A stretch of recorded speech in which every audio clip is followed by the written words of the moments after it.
पंडित राम भगत जी, पूर्व विधायक छोटे भाई रणधीर सिंह जी, गुड्डी साहब, हमारे बहुत ही संघर्ष के साथी जब मैं नौजवानों की राजनीति करता था, भाई सूबे सिंह जी, हमारे भाई अनूप सिंह जी,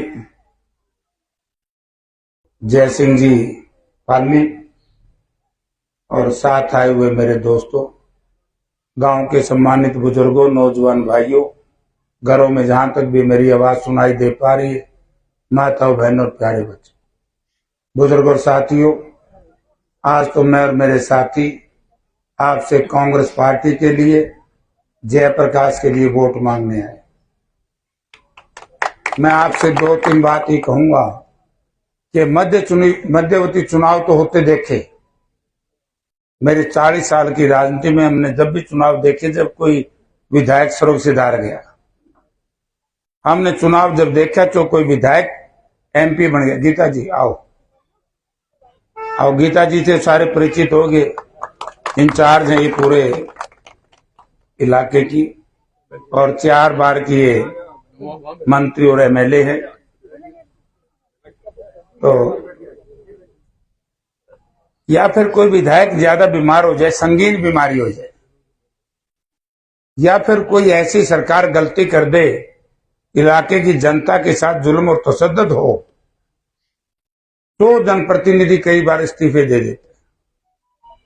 लेकिन ये पहला मौका है कि जिस जनप्रतिनिधि जो यहां का था, पहले ड्रामा कर दिया कि जब कांग्रेस पार्टी हाईकमांड ने चौधरी उदय भान जी को प्रदेश कांग्रेस कमेटी का अध्यक्ष बना दिया, आप सबको पता होगा, बयान दे दिया कि मेरे को बनाना चाहिए था, कांग्रेस के शीर्ष नेतृत्व तो मेरी हां भरी थी, ये दलित समाज में पैदा हुआ चौधरी उदय भान को पीसीसी प्रेसिडेंट क्यों बनाया, यही विरोध किया। अब उस बावड़ा ने इस बात का ज्ञान नहीं, दलित समाज की 22% समाज में हिस्सेदारी, 22% समाज को कौन अनदेखी कर सकता है। और जो व्यक्ति ये कह रहा था कि मुझे बनाओ, उदय भान जी तो विद्वान है, आपने देखा भी होगा, पढ़े लिखे हैं, 4 बार के एमपी हैं, उनके पिताजी एमएलए, उनके पिताजी एमएलए रहे, उनके दादाजी पहले कारपोरेट के एमसी के चेयरमैन। अब यदि मैं तो कहता हूं कि सोनिया जी ने बड़ा प्रकोप कर दिया, अपने ऊपर जान बचा दी। इस कुलदीप बिश्नोई को तो अगर कांग्रेस प्रेसिडेंट बना देते, वही काम होता जैसे बंदर का हाथ में उस्तरा दे दे, किसी का कान काटे, किसी की नाक काटे, जो कर अपना बाप अपना परिवार खिंडा दिया। और आदमपुर हल्के को पिछड़ेपन के लिए कोई दोषी कोई व्यक्ति है तो केवल कुलदीप बिश्नोई, उसका परिवार दोषी। फिर 1 महीने के बाद गीता जी वही थी। आप ये देखिए कि चौधरी भूपेंद्र सिंह हुड्डा, स्वर्गीय चौधरी देवीलाल के बाद यदि हरियाणा प्रदेश में कोई मास लीडर है तो चौधरी भूपेंद्र सिंह हुड्डा है। मनोहर लाल जी तो नहीं है, नहीं मुख्यमंत्री हैं वो, नेता नहीं। हुड्डा साहब भी उस कैंप में गए जहां इन्होंने ट्रेनिंग कैंप लगाया, और मेरी उनसे बात हुई, मैंने कह रहे कुलदीप तू गलती ना कर जाना, अब की बार तेने गलती करी कांग्रेस छोड़ने की, तेरा कुछ नहीं बटेगा। लेकिन ये नहीं समझ में आया क्या कारण था। या तो ईडी का भय, पहले तो नाटिका जब मैंने बयान दिया था इस हार में, बोला जेपी तो वैसे कह रहे हैं मैं मुकदमा तो डरता ही नहीं, हमारे पास मुकदमा ही नहीं, कोच साहब ये बयान दिया था, और अब 4 मुकदमे मिल गए। या तो ईडी के डर से, मुकदमों के डर से।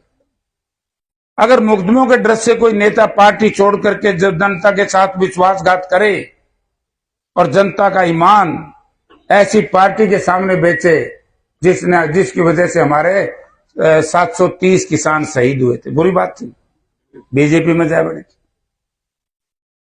या अगर वो कि मुकदमों से नहीं डरा तो फिर कुलदीप बिश्नोई ने आपको बताना चाहिए कि क्या डील हुई है। ये डील का बड़ा मास्टर है, गीता जी को पता है। 2009 में जब मेरे तो थोड़ा बच गया था ना डील हो नहीं पाई। कोई अब की बार मार दो। तो मैं यह तब बताऊं कि वो तो अंदर डील कर दो रहे हो। ये विधायकों ने कहा, आज उसी के साथ हो विधायक, उन्होंने कहा कि भाई कांग्रेस वाले हो, हमारा सौदा क्यों कराओ हो, हम तो कांग्रेस में आने के लिए तैयार है, हम पार्टी ब्रेक कर देते हैं। 5 विधायक पार्टी छोड़ करके हचका तोड़ दी।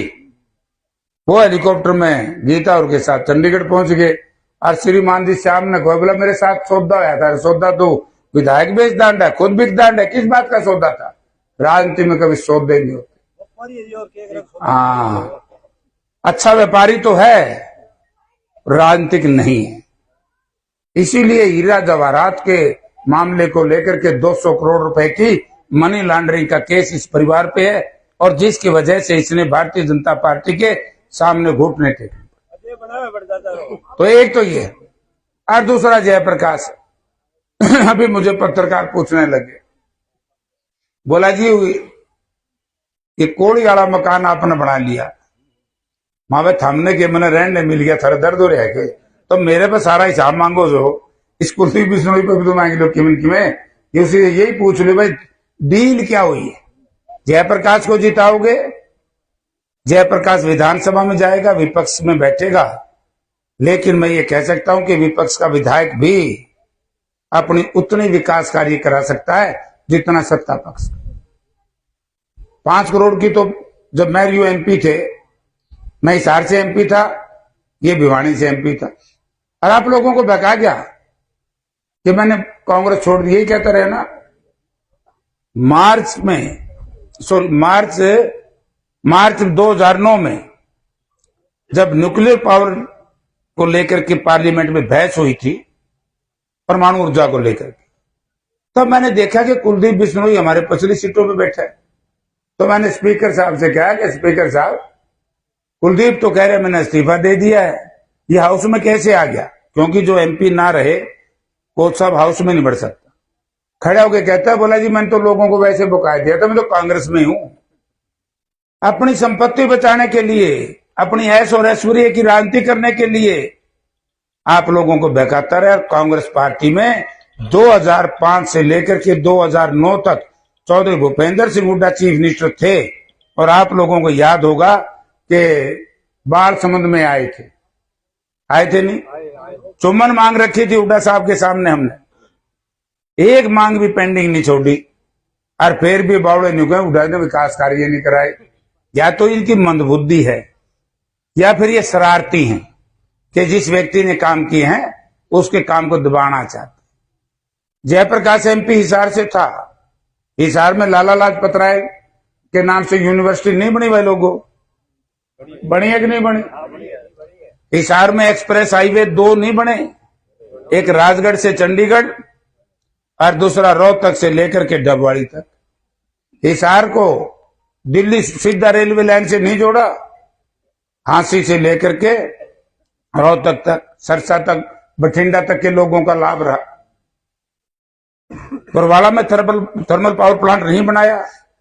जब वो काम भूपेंद्र सिंह हुड्डा ने जयप्रकाश के रिकमेंडेशन से वहां किए, तो ये आपका एमपी था, इसने इस इलाके में काम क्यों नहीं किया? एक ही काम उस दिन पेंडिंग रह गया था, मैं आज बता के जा रहा हूं पांडाहेड़ी गांव के लोगों, और वो बहुत बड़ी आपकी लाइफ लाइन जैसे कहते हैं ना SYL।